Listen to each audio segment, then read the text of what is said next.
regional trial court most probably, kaya inelevate sa Court of Appeals at nakita nga ng Court of Appeals na may diferensya. So that's the beauty of the law. Unfortunately, may napagkamalian. But that person can invoke now yung compensation. Mayroon tayong batas na nag-compensate sa mga taong wrongfully convicted. Meron tayo niyan, may batas tayo niyan. They can invoke that and ask for compensation sa kanilang sinapit. I think, Chief, yung tao yata ay inaresto na pagkamalan na siya yung subject ng arrest warrant. Pero it turned out na hindi naman pala siya. Yun yata yung naging need nung case. Sige, we'll check muna the decision. Ano? We'll get back to you pag meron na kaming malinaw na sagot yan. Okay, sige. Thank you, sir. Mr. Edwin Balasa of Abante. Chief, good morning. Sir, balik tayo dun sa 911. Sir, kamustahin lang namin yung response sa mga probinsya. Katulad kahapon, galing kayong Sorsogon. Kamusta po yung naging response nila sa 5 minutes? Kahapon nasa Sorsogon kami, ipinakita ni Governor Boy Hamor ang suporta ng LGU sa 911. Sila ang nagpapatakbo ng 911. Napakaganda ng command center ng Sorsogon. One of the best that I've seen so far. Ha? Napakaganda. Localized ang 911 sa Sorsogon dahil may sarili silang 911, may geofencing doon. Pag ang ginamit mo ang cellphone mo sa Sorsogon at tumawag ka sa 911, hindi ka nasasagutin ng krame dahil ang mismong system ang magkoconnect sa'yo papunta doon sa 911 ng Sorsogon. So, kahapon, ang direktiba ko na lang sa aking provincial director doon at saka sa regional director, abay, napakaganda naman ng technological support ng Sorsogon. Abay, tapatan naman natin ng epektibo, mabilis, at talagang buong profesionalismong serbisyo ng pulis. So, kahapon, ang binigay ko sa kanila ay mag-practice sila together with the 911. Mag-practice sila na may tumawag sa 911 para ma-practice din ang dispatcher ng 911 kung paano mapabilis ang kanyang utos doon sa mga police units. So if there's a need for the police to place a radio operator na talagang police PNP na nandun sa 911 center, gagawin natin yan para mapabilis at maging effective ang pag-interconnect ng PNP at saka ng local government unit. Napakaganda. Thank you, sir. Thank you, sir. Mr. Eugene Fernandez of IBC 13.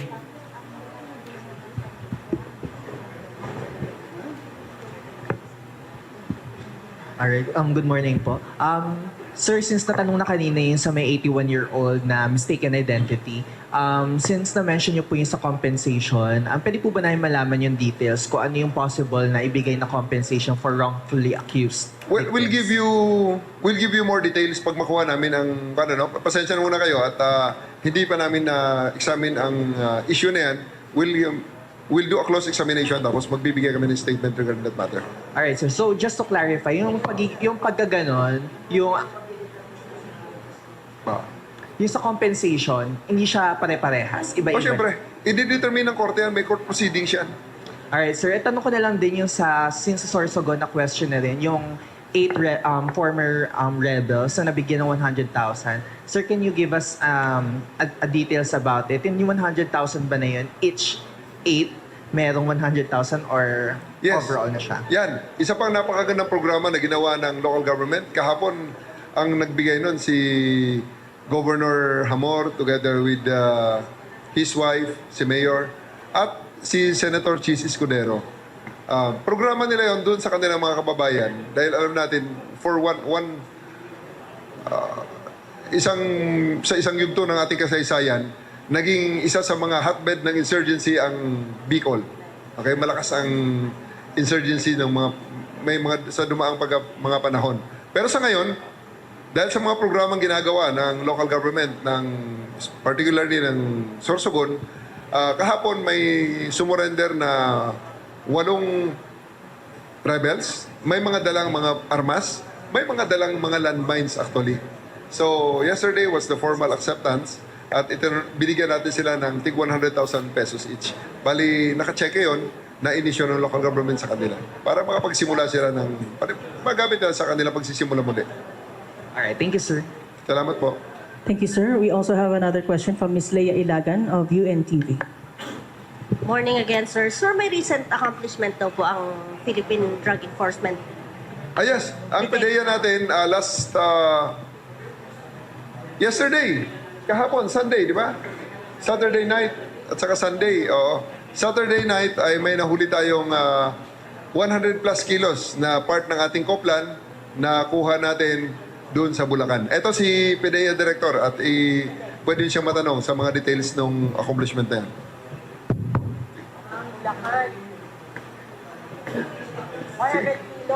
Pakibigay nung details nung Yes, sir. 100 kilos. It was an offshoot of a case operation plan na matagal ang hinanda ng NCR SOU led by Police Colonel Darwin Miranda. So, matagal na nilang sinusundan yung tao, yung mga movements niya from Region 3 to NCR until makakonect yung alpha nila. So, natuloy yung bypass operation last Saturday. Sir, may nahuli bang suspect? Yes, isang Chinese personality at isang Pilipino.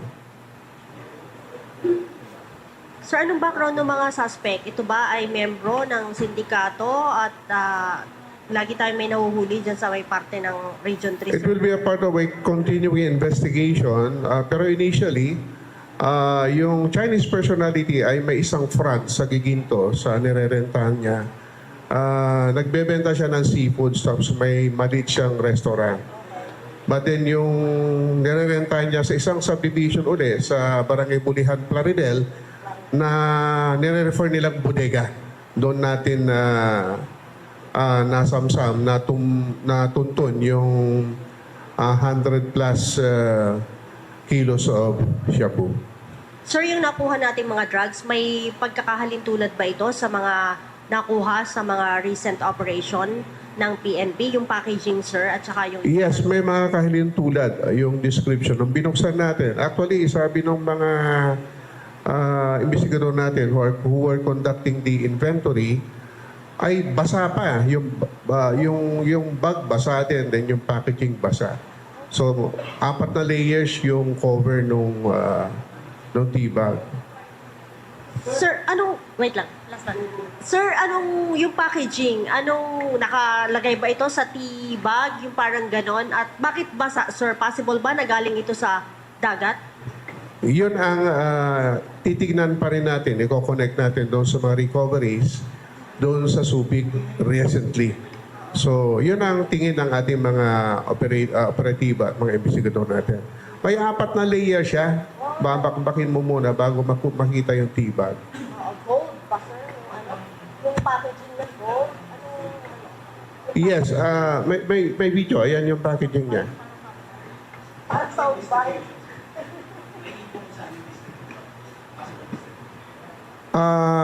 Inaalam pa namin.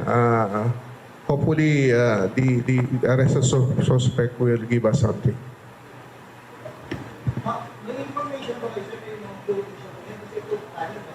Kaya nga.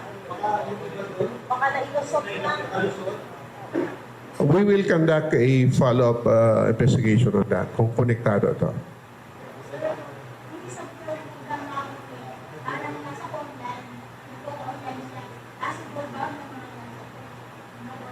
Sige, benta. Yes, part na ng transaction ng illegal drugs yung online. Marami ng previous operations na the illegal transaction on illegal drugs ay online. Part na ng modus nila yan. Suspect, matagal na ba siya dito sa Philippines? Nakapag-establish siya, tama po ba, ng isang legal na business dito sa Philippines? Dito sa... Yes, mayroon nga siyang tindahan ng seafoods at maliit na restaurant. And he has a common law wife. They have been living for more than 10 years.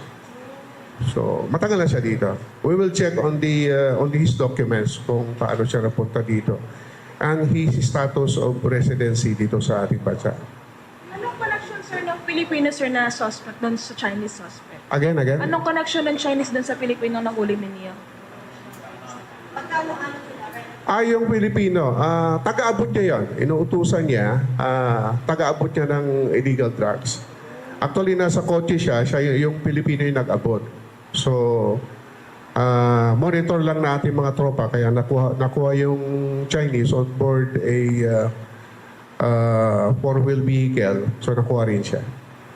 Sir, ano yung kaso niyo? Kung saan ang mga suspect? Ano yung kaso? Of course, Section 5 and 11. Right now, papunta sila sa DOJ to file the case on inquest proceeding. Okay? Sige. Thank you, sir. Last two Yes, questions sir. siguro dahil may flight pa tayo. We're going Last to cut question, today. sir, will come from Ms. Catherine Austria Nako. of Brigada News FM.